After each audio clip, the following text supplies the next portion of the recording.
Hi, everyone.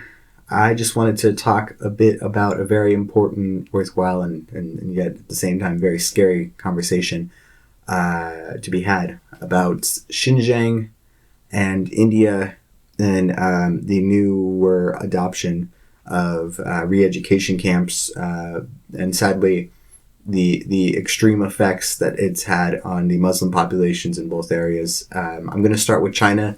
China, specifically in the Xinjiang region, has a huge population of, or at least a bigger population, it's still a minority, of Uyghur Muslims and a bunch of other racial and religious minorities as well.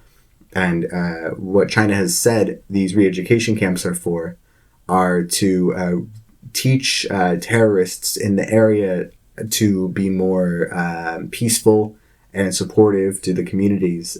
However, many of the people who have been thrown, in fact, most of the people who have been thrown into these camps have been people who are not at all responsible for any crimes or any terrible actions that China purports them to be. The only crime in China's eyes, it seems, that they have is that they are Muslim. And because of that, I've read a few stories about some of experiences. They aren't all out there yet, but even one of them I just read was detailed a man who was a retired teacher who was forced to live in a cell at a repurposed middle school with 8 other people and 4 bunk beds, essentially, for all of them. Lines in the sand that they cannot cross, only able to watch propaganda from Xi Jinping, with no explanation of why he was brought there, and very little understanding of what has happened. But now, afterwards, he has psychological and health issues because of it. And he is not alone in that. There are so many people with individual stories of pain and misery that these camps have brought for people that genuinely do not deserve it.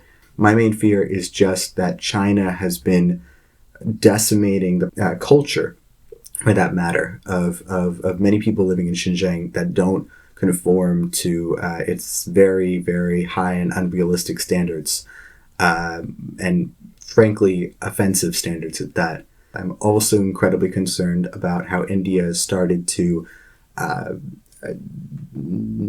continue this process with a lot of the Muslims living in India in particular. The NRC has been changed so that all illegal immigrants essentially will have to go to these re-education camps, and then equally the CAA, the Citizenship Amendment Act, has changed the law so that all illegal immigrants are considered legal except for Muslim illegal immigrants. So all Muslim illegal immigrants, or for that matter, people from poorer populations or areas that don't have the paperwork to prove that they are citizens, are going to be forced into re-education camps.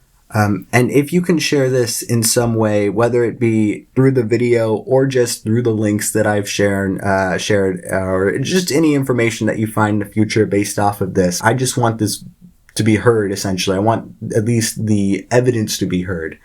So if any way you can share the information, please do. I really appreciate you listening this long, and I will see you all later. And when I say, as always, peace, I mean it. Thank you for listening, and as always, peace.